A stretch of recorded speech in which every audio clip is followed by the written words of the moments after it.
अस्सलाम वालेकुम dear students, hope you all are fine. Dear students, हम डिस्कस कर रहे हैं अबाउट एनर्जी रिसोर्सेज। तो आज के इस लेक्चर में हम डिस्कस करेंगे अबाउट रिन्यूएबल एनर्जी रिसोर्सेज। जहाँ तक रिन्यूएबल एनर्जी रिसोर्स का ताल्लुक है, हम जानते हैं these are energy resources which are available in unlimited amount in the nature. यानी ये वो एनर्जी रिसोर्स होते हैं which are present in abundance in nature, which are present in unlimited amount in the nature, और these energy resources can be renewed, यानी they can be regenerated in natural processes over relatively short period of time। तो renewable energy resources वो energy resource हैं which are present in abundance, जो abundance में पाए जाते हैं नेचर में, और ये जो रिसोर्स होते हैं they can be renewed again and again bye means of natural process over short periods of time, short interval of time. जो एनर्जी रिसोर्सेज renewable होते हैं, they are also inexhaustible energy resources because they are replaced after we use them and can produce energy again and again।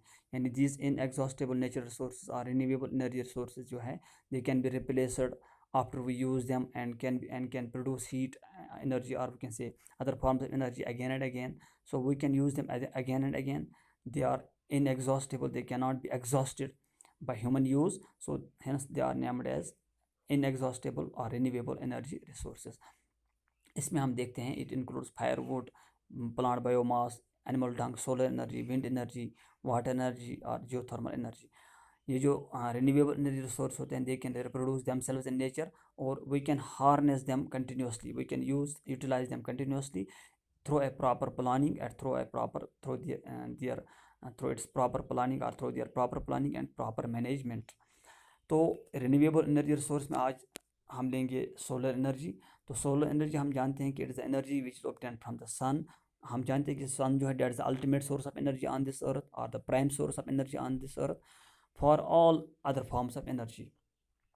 तो हम जानते हैं कि जो solar energy होती है सन से जो निकलती है in the form of heat and light, that actually occurs by, that is actually released by means of a reaction that we call as nuclear fusion reaction। and inside the sun there occurs nuclear fusion reactions by means of which enormous amount of energy is released from the sun in the form of heat and light। हम जानते हैं जो solar energy होती है, जो हमारी अर्थ पे जो हमारी अर्थ रिसीव करती है, जो हमारे अर्थ का स्पेस नियर स्पेस रिसीव करता है, डेट इज़ अप्रॉक्सीमेटली 1.366 किलोवाट्स पर square kilometre. That is also known as solar constant। And solar constant is the one is about solar constant means the energy, the solar energy received by near earth, which is approximately 1.366 kilowatts per square kilometer। तो जो solar energy होती है हम इसको harness करते हैं, हम इसको यूज़ करते हैं, हम इसको यूटिलाइज करते हैं।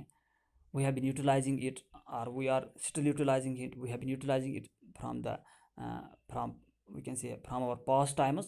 हम जानते हैं कि जो ट्रेडिशनली हम इसको यूज़ करते थे for, we are using still it for drying clothes, for drying the food grains, for preservation of eatables and for obtaining salt from the sea water.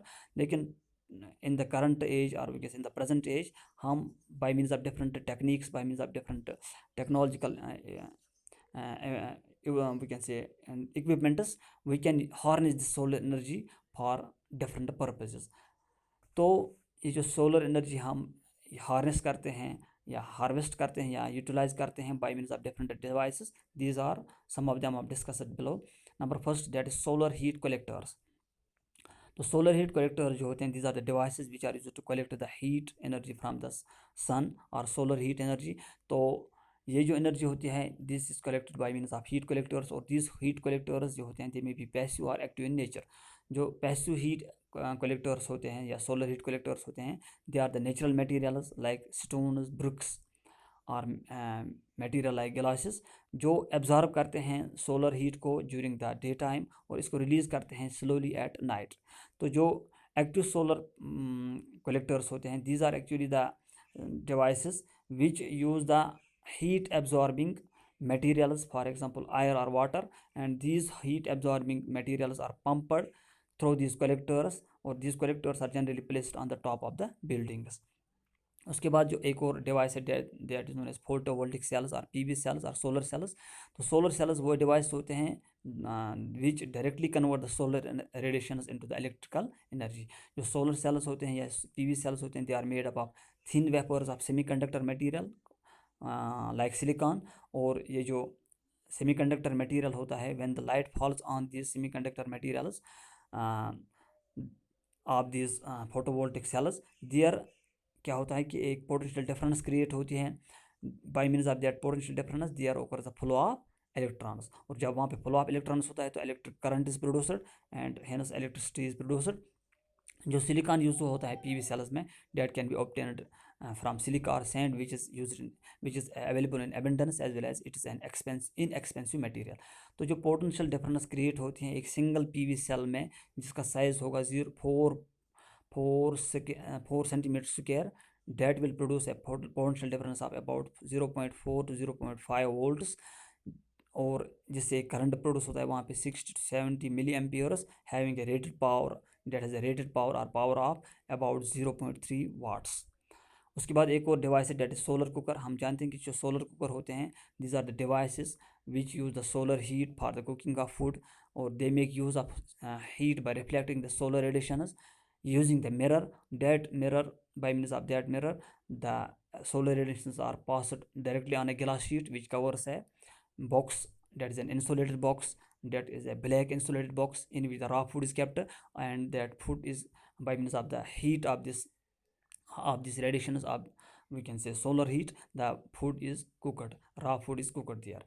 तो इसका एक नया डिज़ाइन भी आया है, that whereby we use spherical reflectors in the form of concave or parabolic reflectors instead of these plane mirrors, जिससे वहाँ पे क्या है, जो heat that have more heating effect and they produce greater efficiency, यानी they are able to harness more amount of heat energy from the solar radiations.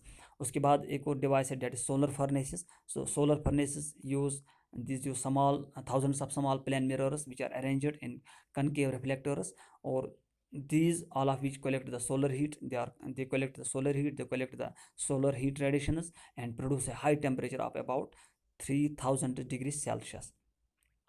इस तरह से एक और डिवाइस है, they are known as, we can see are, एक और this solar harnessing या सोलर एनर्जी हार्नेसिंग टेक्निक है, that is solar power plant. तो सोलर पावर प्लांट जो है वहाँ पे हम सोलर एनर्जी को हार्नेस करते हैं on large scale by using the concave reflectors, और which cause the boiling of water to produce the steam, or that steam then runs, or we can say that steam then we can say rotates a turbine that derives a generator, और जिससे वहाँ पे produce होती है electricity. तो solar power plants are used to produce the electricity, they are used to convert the solar energy into electricity by means of different we can say using different these instruments like concave reflectors, like we can say steam turbines, like generators, etc. So these are some of the devices where we which we use for harnessing the solar energy.